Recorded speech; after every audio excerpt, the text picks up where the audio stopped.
You may have noticed that I've made videos like Gifts from Nature and Herbal Spotlight talking about the incredible benefits that plants can offer.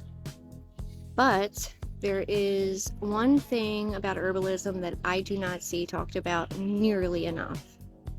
The cautions, the drug interactions, the contradictions.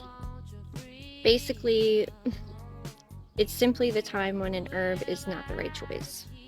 So, I thought it was time to dedicate a series talking about basically that side of the conversation that nobody wants to talk about. So, welcome to Not So Fast Herbalist.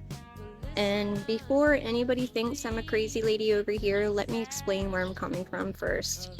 I have spent almost over a decade working with herbs, and while I'm not a certified herbalist yet, I've spent years studying from respected herbalists and naturopathic doctors. Every piece of information I share comes from credible educational sources, not internet trends.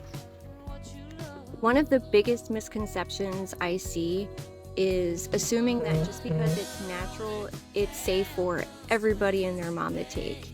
But unfortunately for us, Mother Nature doesn't work that way, and she does not give a rat's ass about your medical history. That's your responsibility and your problem. Before taking any herb, there are multiple questions that you should be asking yourself. Questions like, did I identify this plant correctly? Am I using the correct species? How about, am I using the correct part of the plant? Is this the correct preparation? Could this interact with any medications that I'm currently taking? Is this safe to take while pregnant? Can I use it long term? Is this the right dose? And those kind of questions are the kind of questions that make you a much better and more responsible herbalist.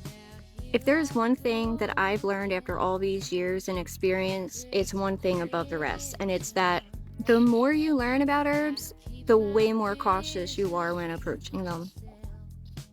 Herbs are fascinating and they can be incredibly useful, but we all have to remember that they are biologically active. Like I said, some can interact with prescription medications. Some may affect blood pressure or blood sugar. Some are gentle as a tea, but much more concentrated when turned into a tincture or an extract, or vice versa. My goal with this series is not to scare anybody away from herbalism. It's actually quite the opposite. I want to make you a more thoughtful, informed herbalist who thinks critically. So, before you make that tea or you make that tincture, pause and ask questions. I don't want to tell you what to think. I just want to send you out into the world, ready to make safer, more informed decisions. As always, I appreciate you and thank you for watching. Next week, we're going to hold our magnifying glasses up to a very popular herb right now on the market, and I think you all will be very surprised at the precautions and drug interactions that this one has. See you guys next time.